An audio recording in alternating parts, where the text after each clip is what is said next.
O futebol e a fé cristã. É pecado o cristão, o crente, o obreiro, o pastor, aquele que tem um chamado espiritual, se viciar no jogo do futebol? É pecado ele ser um praticante do futebol? Olha só, estamos na nossa série de 3 capítulos. Esse aqui é só uma introdução. Não tem como falar sobre esse envolvimento do cristão com o futebol se a gente não for atrás das origens, para saber se uma coisa é certo ou errado em nossa vida na fé com Deus. Precisamos saber das origens. Qual a origem pagã do futebol, do atletismo, desse esporte? É o que a gente vai ver aqui. Vamos ver um pouco sobre a cultura, a influência da cultura grega, essa herança grega para o mundo, e vamos ver um pouco da história sobre a origem do futebol no Brasil. A gente precisa ver esses 2 pontos antes de entrar no estudo propriamente dito sobre essa questão.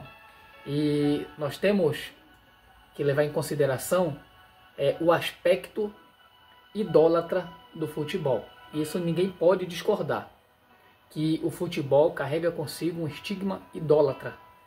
E é sobre esse foco em mente, sobre esse ponto, que a gente vai discorrer todo esse conteúdo, essa série de 3 capítulos, para a gente entender por que se a gente for fazer uma varredura na Bíblia, a gente vai encontrar não uma palavra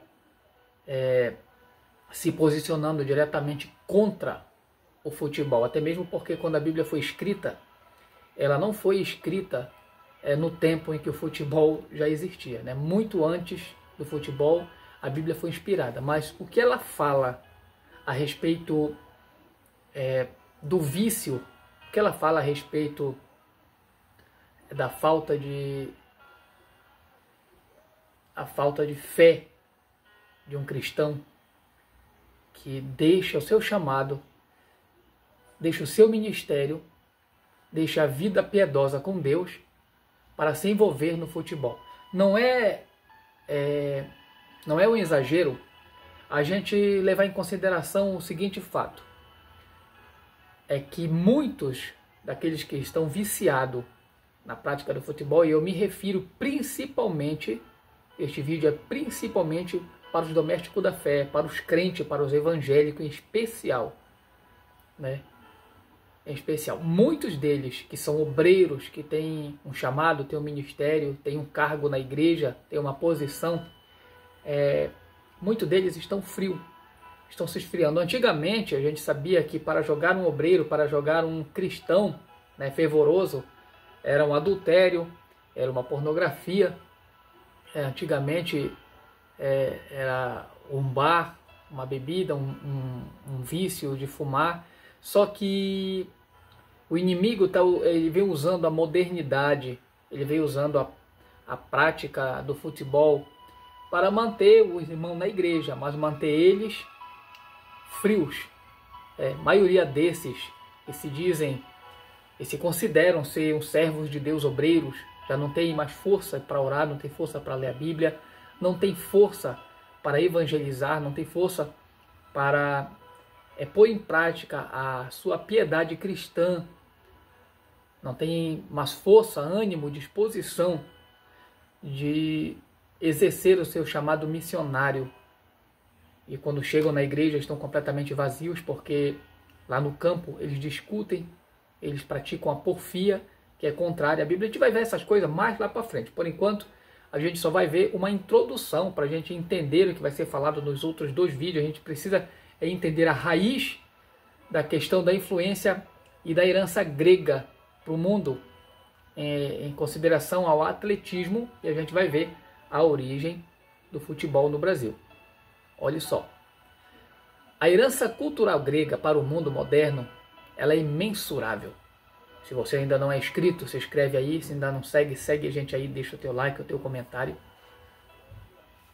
Da ciência e literatura, da política, filosofia, a influência grega, ela foi fundamental para o mundo. Essa influência cresceu nos séculos como um tesouro que surgiu para aumentar o conhecimento de muitos e o entusiasmo pela cultura da Grécia. Por cerca de 1000 anos, um local no Peloponeso, ele foi soterrado por séculos de enchentes, tempestades e terremotos. Mas em 1875, uma equipe de arqueólogos alemãos começou a escavar. O que eles encontraram em Olímpia, o palco dos antigos Jogos Olímpicos. O que eles encontraram lá em Olímpia? A descoberta alimentou a imaginação do mundo e, em particular, de um idealista francês, o barão Pierre de Coubertin. E redobre a sua atenção, porque ele não foi um qualquer, ele não foi um simples descobridor, ele foi alguém que era um entusiasta desse pensamento atlético da Grécia. Ele foi alguém que ressuscitou a tocha do atletismo. A gente vai falar sobre isso aqui para frente. Esta é a Olímpia. A beleza do campo ao redor, a riqueza dos objetos de arte, o maravilhoso conjunto de prédios, o alto padrão das instituições, a harmonia dos concursos, a intensidade da rivalidade patriótica, tudo trabalhando junto para fazer de Olímpia um dos centros mais comoventes e grandiosos da antiguidade. Foi lá em Olímpia que se exerciam esses esportes antigamente. E depois que ela foi redescoberta, por esses arqueólogos, em especial por esse barão, a gente vê que ela era populosa. E Coubertin acreditava que se ele pudesse reviver os Jogos Olímpicos, ele poderia contagiar, olha só, os jovens do mundo e realizar o seu sonho de paz entre os países. Quer dizer, ele tinha em mente, ele tinha em foco manter os jovens na prática do atletismo grego. Sua visita em 1894 o inspirou. E 2 anos depois nasceram os Jogos Olímpicos modernos. As primeiras formas de esportismo podem ser datadas do 3º milênio a.C. Os esportes eram comuns no Egito nessa época também. Pintura nas paredes mostra a popularidade da luta, que era uma das práticas esportivas, e uma variedade de outros jogos conforme a prática esportiva se estendeu a oeste pelo Mediterrâneo. Você percebe com essa fala, com esse contexto histórico aqui, que os jogos, o atletismo, ele ganha força e desde muito tempo ele vem expandindo o seu campo. Olha só.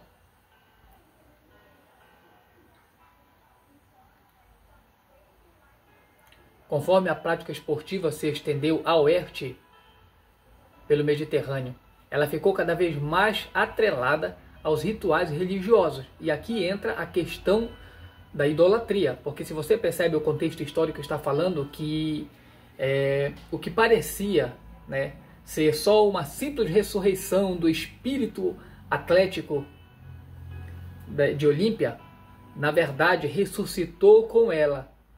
Ressuscitou com a prática a idolatria que estava adormecida. Quer dizer que quando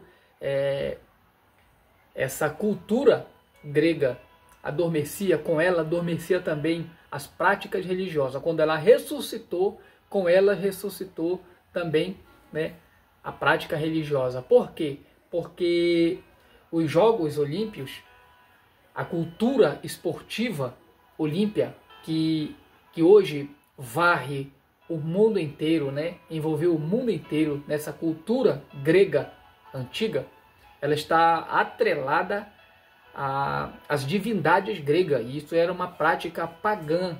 Todo esporte estava relacionado à prática religiosa. É por isso que não é bom, não é saudável para o crente que é apaixonado pelos esportes que têm influência grega. Conforme a prática esportiva se estendeu a oeste pelo Mediterrâneo, ela ficou cada vez mais atrelada aos rituais religiosos. Entre os minoicos de Creta, a adoração ao touro era expressa no esporte de salto sobre o touro, né? Que é que a gente vê aí as touradas. O esporte de tourada antigamente também já estava relacionado à prática religiosa. Não era só um esporte como muitos pensam nos dias de hoje. Assim como muitos pensam a respeito do futebol. Futebol, se você não sabe, no mundo espiritual, o futebol ele foi inspirado no mundo espiritual, nas regiões de trevas, onde demônios, espíritos dilaceram, arrancam o cabeça das almas que estão perdidas no inferno.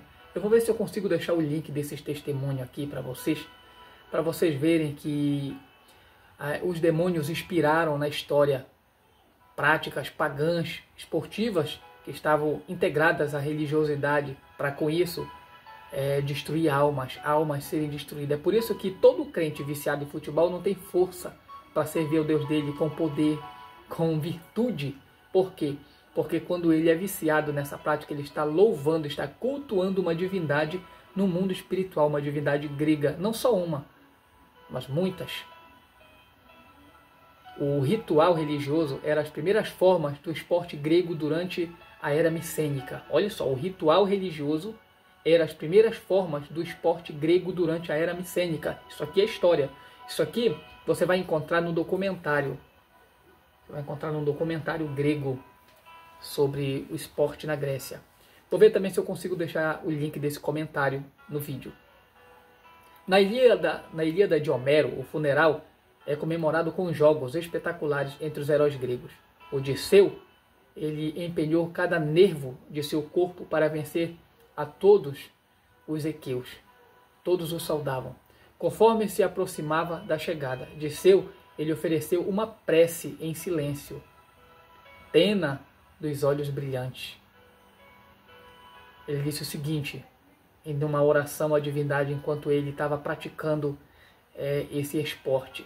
Ele disse: Deus, preciso de sua preciosa ajuda. Desça e acelere meus pés cansados. Palas Atena ouviu a prece e ela iluminou todos os seus membros. Então você percebe que aqui ele faz uma invocação a um deus grego que ajudasse ele a vencer naquela prática esportiva. E aqui diz que ela desceu e iluminou todos os membros dele. Por quê? Porque isso sempre teve atrelado à religiosidade. E os crentes defendem de unha e dentes, de arma impune. Só que não é uma questão de defesa, é uma questão de saber os princípios, as origens. 766 a.C. é a primeira data conhecida na história olímpica de suas práticas. Naquele ano registrou-se que um cozinheiro chamado Coroibos, ele venceu a corrida nas pistas de Olimpa. Ele foi o primeiro campeão olímpico. A data de 776 a.C. veio do escritor Hípias, DLS, que foi o primeiro a compilar uma lista de vencedores olímpicos. Apesar de pensarmos que os jogos eles começaram em torno de 700 a.C., eles na verdade deviam ser realizados de forma não oficial muito antes disso. Na verdade, 766 a.C. deve ser a data quando as vitórias começaram a ser registradas. Na época que era a cidade que controlava os jogos, não passava de poucas casas ou uma aldeia, e então parece que tudo começou de forma local. Os antigos jogos surgiram em uma época na qual as guerrilhas e o caos na Grécia deram lugar à paz e à prosperidade. Conforme a população crescia, os gregos começaram a se estabelecer pelo Mediterrâneo. Conforme a cultura grega se desenvolvia, festivais religiosos foram criados. Por meio deles, o amor dos gregos pela competição ganhou notoriedade, e os festivais incluíam esporte, música e dança como de competição e atividade religiosa, porque tudo estava atrelado à religião, às divindades. Quando isso, na verdade, era uma espécie de culto. Era uma espécie de culto. O esporte era uma espécie de culto e devoção aos deuses pagãos gregos de antigamente. E quando a cultura se desenvolveu, então desenvolveu-se também a religiosidade por trás da prática. Na Grécia Antiga era possível ver templos e monumentos dedicados aos deuses por toda parte. Em resumo, as pessoas elas viam os deuses como os elementos básicos dos quais o mundo eram em si mesmo. Elas não podiam imaginar sua vida, história ou qualquer parte de seu mundo sem os deuses. Os jogos partem de uma grande organização religiosa. De toda forma, as pessoas elas honravam os deuses, de todas as formas. Elas honravam os deuses, incluindo os esportes, exibindo a sua melhor forma, sua melhor condição física. O atletismo e a exibição do físico eram, portanto, atos, olha só, de adoração. Você que diz que serve somente um Deus, você que diz que tem Deus no seu coração, na sua vida, que Deus é tudo para você, que você só serve um único Deus. Na verdade, essas práticas, é por isso que muitas pessoas elas não entendem, porque elas se emocionam tanto, porque elas choram nos estádios, porque elas vibram, porque elas transpiram essa religiosidade do futebol. É porque existe deuses, principados, potestades que recebem adoração nos ares, demônios antigos, arcaicos, que inspiraram a religiosidade da prática do atletismo no mundo grego pagão antigo e que influenciaram o mundo todo. E muitos cristãos estão influenciados pela prática da idolatria do futebol. Esta é a razão, porque muitos crentes amornaram na fé, muitos obreiros já não têm força de exercer o seu chamado, o seu cargo, não conseguem manter a chama do Espírito Santo acesa, sabe por quê? Porque já se tornaram indiretamente um idólatra no mundo espiritual, porque estão amando mais o futebol, mais os seus ídolos do futebol, estão amando mais os seus times do que a própria salvação deles, e muito menos o ministério que Deus entregou na mão deles. Isso aqui é história, a história do atletismo grego que influenciou o mundo. Olha só, o atletismo e a exibição do físico eram, portanto, atos de adoração. Era um lugar sagrado. E século antes dos jogos já tinha templos como lugar sagrado para eles. Ficava em uma planície gramada aos pés da colina de Cronos, o rei dos titãs, na influência de dois rios, Amitim, associado com rituais de fertilidade, e era o local do antigo oráculo da Gaia, a deusa da terra. Conforme a adoração dos deuses do Olimpo, olha só, existiam os deuses do próprio Olimpo. Se você for pesquisar isso, você vai ver. De lá fluíram as Olimpíadas, inspiradas pela essa cultura em todo o mundo, inclusive no Brasil. A adoração dos deuses do Olimpo crescia, o local se tornou o domínio mais sagrado de Zeus. A lenda dizia que foi honra de Zeus que seu filho criou o Festival Olímpio. Em sua honra que os atletas competiam fazendo um juramento de não pecar contra os jogos sob o olhar vigilante de Zeus. O mundo estava em paz enquanto durasse o festival. Eu não sei se você acredita nisso, mas tudo era uma forma de culto, de adoração. Você acha que os principados, as potestades do ar, que inspiram essas falsas religiões, porque o esporte se tornou uma religião, e quem fala isso não sou eu não, quem tropeça nas próprias palavras é o documentário da Sociedade Bíblica do Brasil, eu vou falar depois dele. Eles falam que o futebol é como uma religião, mas não é só como não. Realmente é uma espécie moderna de religião.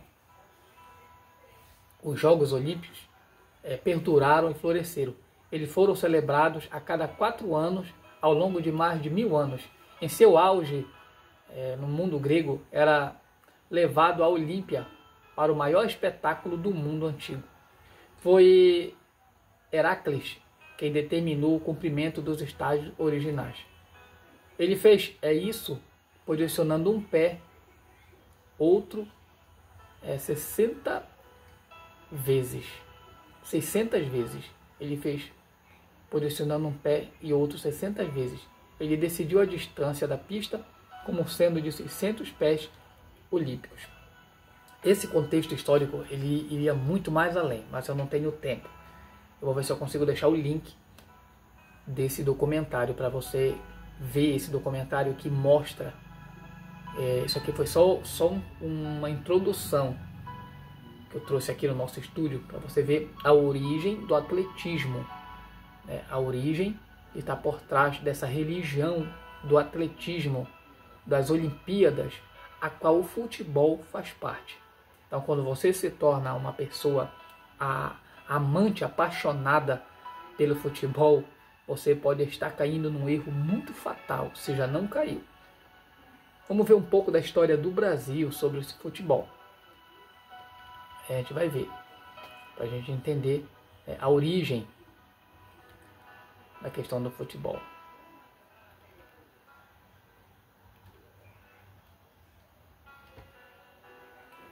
Olha só.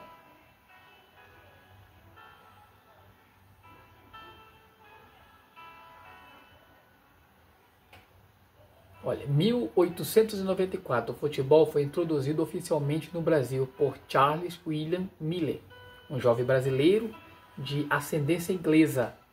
Quer dizer que o futebol não se originou no Brasil, né? O jovem de origem inglesa, que estudou na Inglaterra, ele que traz essa questão. Ao retornar a São Paulo, Charles trouxe 2 bolas de futebol, uniformes e um livro de regras da Football Association, difundindo o esporte entre a elite paulistana. A primeira partida registrada ocorreu no Clube Atlético Paulistano, reunindo jogadores da elite econômica e social. Primeiros clubes e popularização no início do século XX. 1902, foi realizado o primeiro campeonato oficial, Campeonato Paulista. Clubes como São Paulo, Atlético Clube, Corinthians, fundado em 1910 por operários inspirados do Corinthians FC da Inglaterra, e Flamengo, fundado em 1895 como clube do remo e posteriormente com futebol, ajudaram a popularizar o esporte. O futebol passou de um esporte de elite para um fenômeno popular, especialmente nas classes trabalhadoras e favelas. Como ver também a inserção do futebol na cultura nacional na década de 1930. O futebol se consolidou como paixão nacional, ganhando apoio popular e tornando-se um elemento importante na identidade brasileira. Em 1933, o futebol brasileiro tornou-se profissional. Durante o governo de Getúlio Vargas, o futebol foi usado como instrumento de propaganda política e integração social.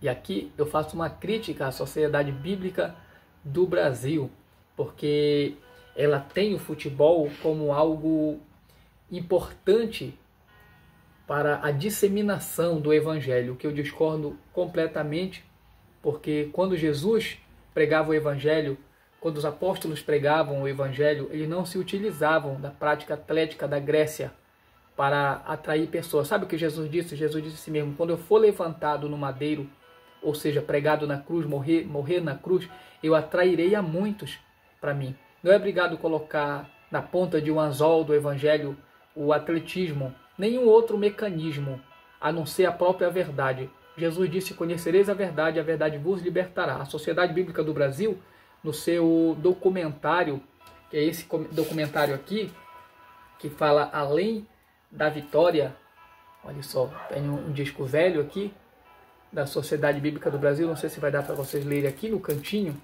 está aí as siglas da Sociedade Bíblica do Brasil, e aqui eles falam que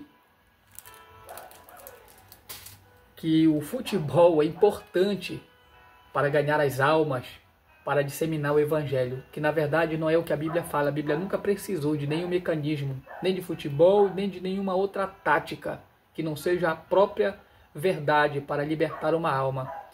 A Bíblia diz, se o Filho vos libertar, verdadeiramente sereis livre. E aqui eu faço uma crítica à visão espiritual da Sociedade Bíblica do Brasil. Ela trata o futebol e a fé em união, em comunhão, em sociedade para a difusão do Evangelho. A perspectiva da Sociedade Bíblica do Brasil e atletas de Cristo no documentário Além da Vitória, o documentário da Sociedade Bíblica do Brasil, a SBB, ela destaca que o futebol, mais que esporte, é expressão cultural. Aqui ela está certo, é uma cultura, mas não nossa, não bíblica. Ela é expressão cultural, ela é emoção, e também aqui eles tropeçam, porque eu discordo dele, espaço de evangelização. Sim, pode até ser um espaço para evangelização, não que estejam atrelados, não que eles estejam associados. O documentário ele evidencia a presença de jogadores cristãos evangélicos nos clubes e seleções, e como valores bíblicos, como disciplina, trabalho em equipe, humildade e fé, tem influenciado o comportamento de atletas.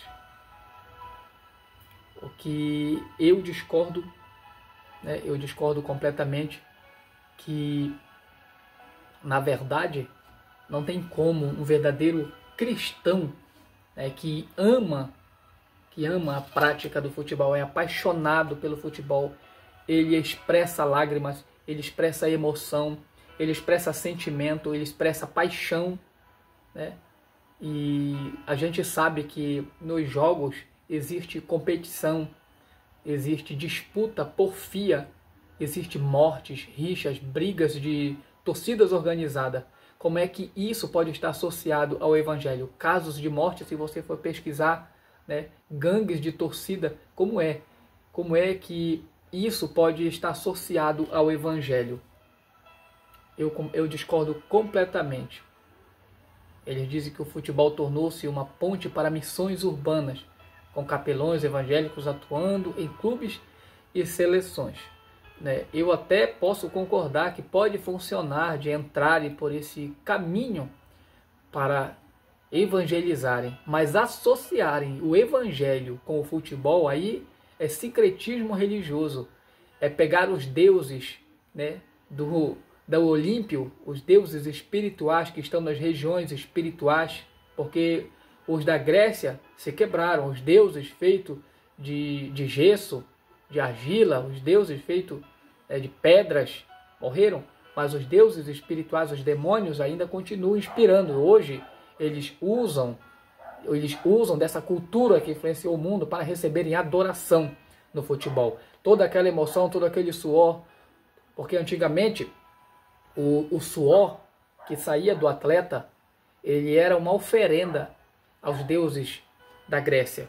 Então a mesma coisa acontece hoje. É por isso que toda a força de um obreiro, de um cristão que é viciado, ele deixa de orar, ele deixa de ler a Bíblia, ele deixa de exercer a piedade cristã, ele deixa de exercer a sua função, o seu cargo, o seu chamado, para estar preso todos os dias, como é aqui no meu interior, onde eu moro, preso à prática do futebol. Ele não tem força para servir a Deus, para servir o reino de Deus, mas ele tem força para estar todos os dias naquela prática viciante. É porque ele está numa espécie já de prisão espiritual.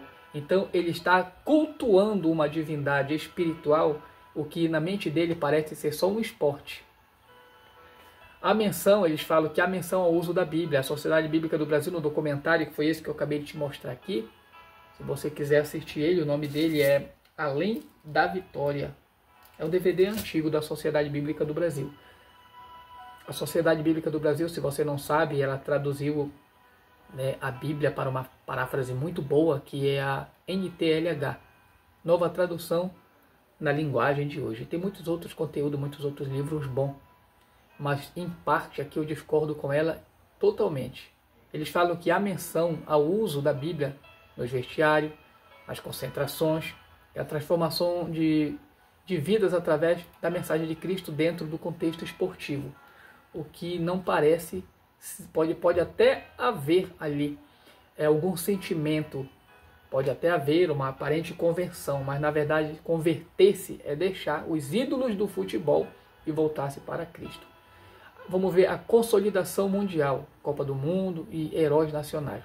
O Brasil disputou sua primeira Copa do Mundo em 1930, no Uruguai.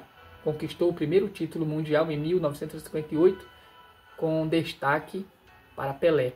Ao longo das décadas, Pelé, Garrincha, Romário, Ronaldo, Ronaldinho, Kaká, Neymar e outros consolidaram a imagem do Brasil como potência global do futebol.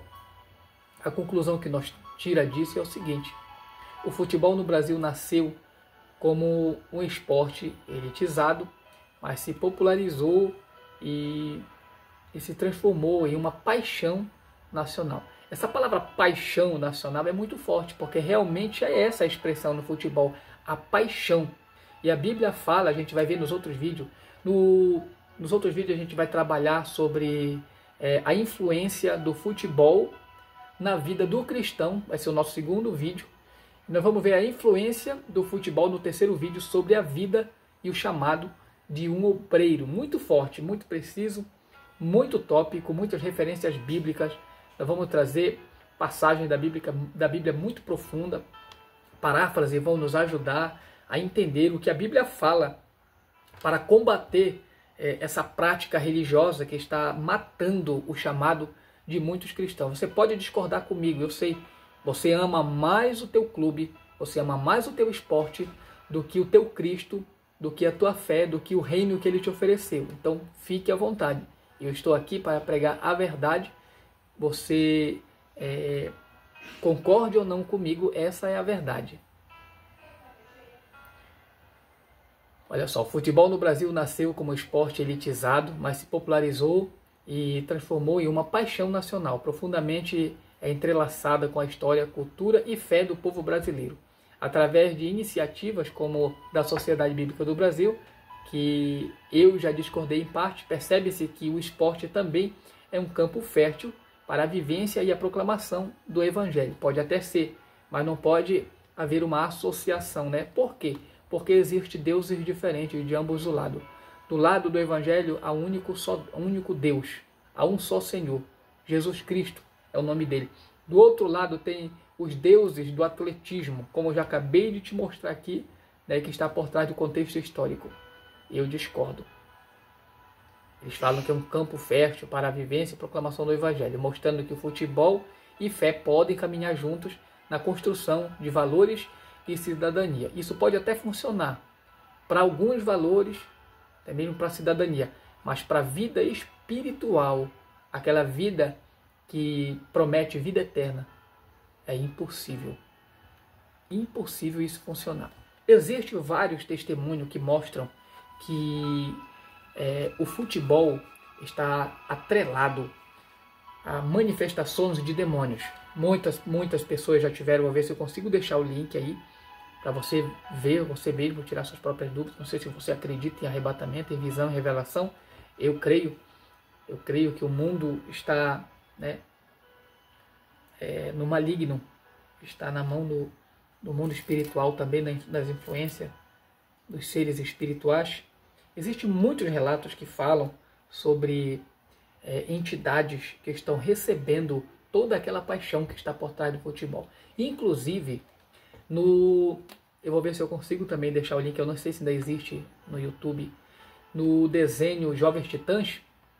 No desenho Jovens Titãs, os Jovens Titãs, eles deixam explícito isso, que o gol é um demônio. Quando eles estão jogando uma partida de futebol, eu até tenho aqui no computador salvo esse vídeo, quando eles estão jogando uma partida de futebol, a bola, eles dizem, que está envolvida, que é o que os testemunhos também falam, que o futebol está envolvido em magia, em encantamento, e que muitos futebolistas, muitos profissionais buscam capacitação especial no ocultismo, na magia negra, para receber preparação. Você percebe que quando eu vi lá eu citei para vocês um competidor do atletismo, quando ele está se sentindo cansado, ele invoca um ser, ele invoca uma divindade para que o ajudasse, e o relato diz que essa divindade o ajudou e o fortaleceu. No ocultismo, que os testemunhos falam disso, está relacionado à magia. Então, eles estão jogando uma bola, a bola é mágica. A bola abre um portal, eles vão, no desenho dos Jovens Titãs, eles vão para dentro do abismo, para dentro do inferno. Eles chegam no inferno, lugar de lavas de fogo e muitas chamas de fogo. E tem um demônio lá, o nome dele é Gol. Ele joga futebol com o Gol. O Gol é um demônio muito grande, ele está sentado num trono como se fosse um principado. Estou falando dos desenhos Jovens Titãs. Então, eu não sei se você acredita, mas o que eu estou te revelando aqui é o que está por trás do atletismo, do futebol. Por que muitos estão morrendo espiritualmente na fé, estão perdendo toda a força? Porque eles não entendem e não querem aceitar que estão cultuando divindades ancestrais antigos da Grécia, porque foram eles que inspiraram o atletismo, que hoje já varreu o mundo inteiro com essa cultura, influenciou o planeta inteiro, no mundo inteiro. Crianças se fascinam quando veem a bola, só que no desenho dos Jovens Titãs, eles também estão fascinados. E no desenho dos Jovens Titãs, eles estão fascinados com a bola se parte, tem um demônio dentro da bola. Esse demônio abre um portal e eles entram e conhecem o Gol. Todas as vezes que eles invocam o Gol, toda a vez que Gol é dito na partida de futebol, é uma adoração, é uma invocação a um demônio chamado Gol no inferno. E isso quem fala não é um testemunho cristão, viu? Não é uma conspiração evangélica, é o desenho Jovens Titãs. Eles revelam isso lá dentro. Vocês acham que isso é por um acaso? Por que o desenho Jovens Titãs não tem nenhuma ligação com os testemunhos de arrebatamento, de visão e revelação? Não tem nenhuma ligação com este conteúdo que eu estou trazendo para você? E as coisas, elas se coincidem, porque elas se ligam, se entrelaçam, estão em sintonia, porque a verdade que é verdade, elas estão sempre em sintonia uma com a outra. E isso, de fato, acontece no mundo espiritual. E o que a gente vai ver nos outros dois vídeos, eu espero que você veja os outros dois vídeos, nesse contexto. A gente vai trabalhar agora no estudo profundo, no próximo vídeo, um estudo apologético sobre o futebol como prática idólatra e influência nos evangélicos modernos de nossa geração. E a gente vai ver isso no nosso mundo contemporâneo, essa influência. E a gente vai ver também no outro vídeo, o terceiro vídeo, a gente vai ver a influência do futebol, a sua influência idólatra no chamado de um obreiro, no chamado de um crente. Por que eles estão morrendo espiritualmente? E quais são as passagens da Bíblia, tanto no segundo vídeo quanto no terceiro vídeo? O que a Bíblia fala sobre isso, desses dois vídeos? Quais as passagens nós vamos citar? São muitas passagens. Eu te convido a não perder o próximo vídeo. Fica com Deus, compartilha, comenta, deixa teu like. Se esqueceu de seguir a gente, segue a gente aí. E olha só, vamos maratonar nesse conteúdo. Até a próxima!